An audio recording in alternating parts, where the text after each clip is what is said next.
Hi guys, welcome back to my channel, Reading Over Reality, where we choose reading over reality any day of the week. I'm your hostess with the mostest. My name is Nikeria. You can call me Nike. We're back at it again with the white vans. I don't know why I keep saying that, but if you know, you know. Anyways, today's pajamas of the episodes, courtesy of Amazon. Cute, giving our spooky season vibes. And as you can tell by the title of this video, it's perfect for this spooky video. These are so cute, like the little skeleton hands right here. I'm gonna link these down below on Amazon if anybody wants them. And they're comfortable, they're soft. As y'all can tell by the title and thumbnail of this video, today's video is going to be my spooky season TBR.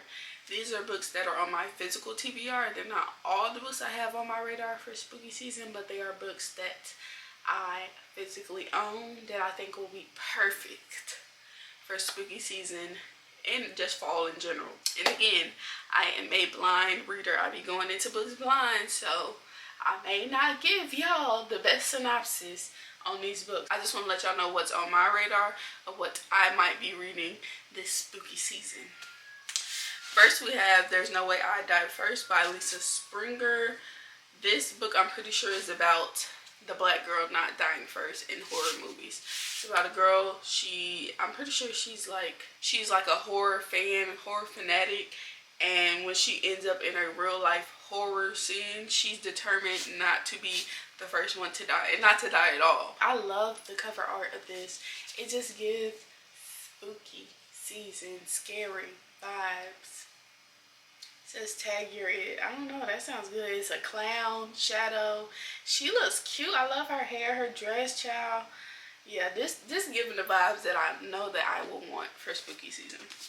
Next we have a highly anticipated read for me, The Blonde Dies First by Joelle Wellington. This is kind of on the same wavelength as There's No Way I Die First. We survive in this one. We live it through the end. Another horror fan fanatic, a friend group, they're playing with demons, they wake one up and they start dying in the order of the way people die in classic horror films, but they're like, baby, that ain't how that's about to go.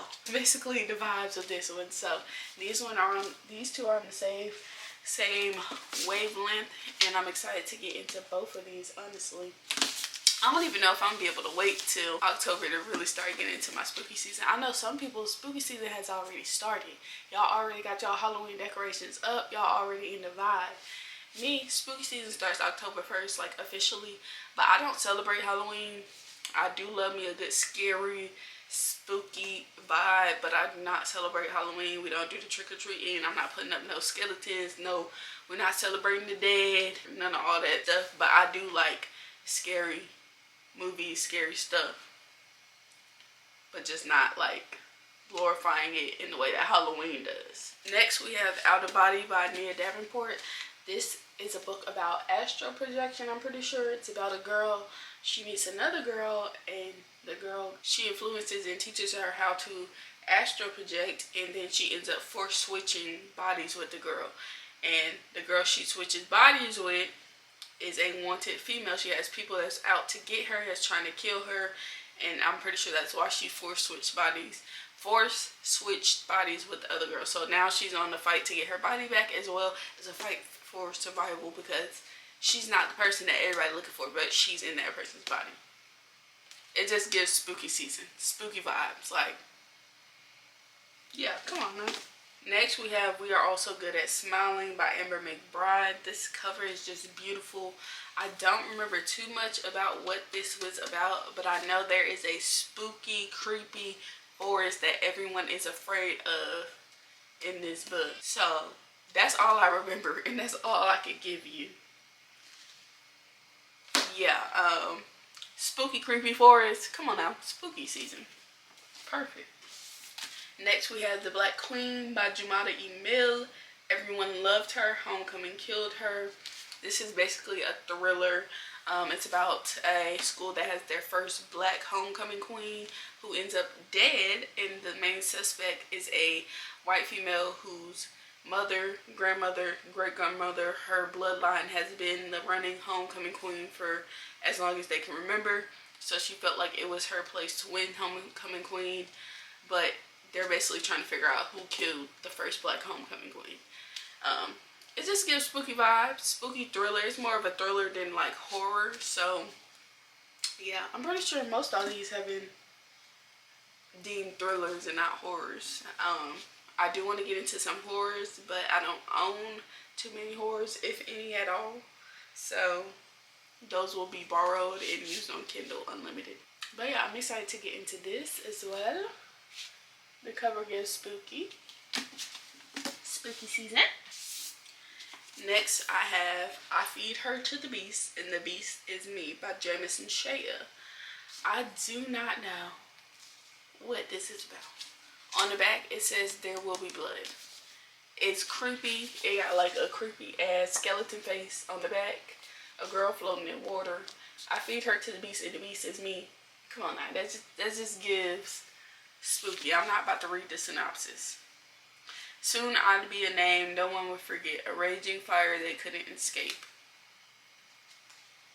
That's all I got for you. Spooky season.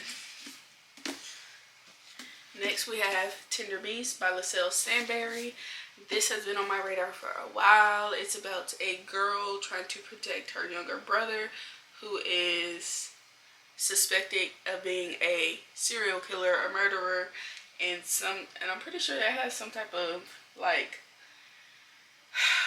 supernatural aspect to it. I'm not too sure though. Don't quote me on that. They're the perfect family until you scratch the surface. Yeah. And then I think she believes that her brother is innocent until another murder occurs, and then she starts to question. I'm not too sure. I ain't ready yet. So we gonna find out this spooky season. But this definitely, come on now, spooky season, spooky vibes. I don't know if it's classified as a horror, but it gives horror vibes in my opinion. Next, I have another highly anticipated read, Do What Godmother Says by Ella Stratton. This has been on my radar for a while, honey. And I kind of have been saving this for spooky season because the vibes just give spooky season. I was going to read this a couple months ago in summertime, but I was like, I feel like I would appreciate this a whole lot more if I waited till spooky season to read this. And it's about a painting that gets passed down as a family heirloom, but it has some dark secrets about the painting that the person it gets passed down to has to figure out because weird things are happening to her in her life. And I'm pretty sure it's like a past present timeline thing, so it tells the past of the person who I guess painted the painting and what they're going through, as well as the descendant of this painter who has the painting now, and all the creepy stuff is happening to her. So yeah, it says a modern day writer and a Harlem Renaissance artist are connected by a painting with a deadly secret in this gripping gothic thriller. So yeah, it gives off little horror vibes in my opinion. It gives off spooky season, and yeah, I'm excited to get into that as well. We got haunted paintings, we got the creepy forest, we got astral projection, we got the black people not dying first. Come on now, it's giving the vibes it needs to give. Let's get into it. Nothing to it but to do it. And last but not least, I had to include some Stephen King in here. Stephen King is like the horror, I don't want to say that. He is like, when you think of horror and books, you think of Stephen King. The only Stephen King book I own right now is Holly. I'm pretty sure the character Holly is in other books of his, but from what I've read, they do not have to be read. They do not have to be read first in order for you to read this book. It's not a series, but they are connected and they do provide background knowledge and history of this character in this book. So before you get to typing, I will not be reading any other books before I read this book. I already own this one.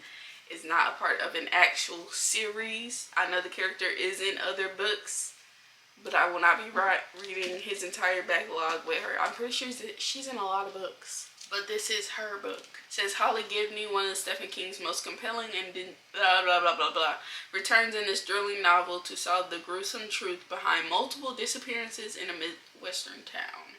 Sometimes the universe throws you a rope. I don't know, the cover just gives creepy. I could never let Holly give me go. She was supposed to be a walk-on character in Mr. Miss 80, and she just stole the book and stole my heart. Holly is all her. So yeah, like I said, I won't be reading no other books before I read this one. I appreciate anybody that tries to tell me to, but I will not be doing that. I googled it and they said I can read this as a standalone. So that's what I will be doing. I have to get some type of Stephen King into my spooky season vibes. Hopefully I will, and since I'm on a book buying ban, I will try to borrow some Stephen King, but I can't buy any more Stephen King. So since I already own this one, I will go ahead and try to get it off my physical TBR, because I am on the goal to read at least half of my physical TBR by the end of the year, which is only 35 books, and I want this to be one of them. So yeah, that's the last book.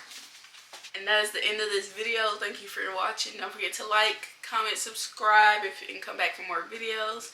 Thank you for watching.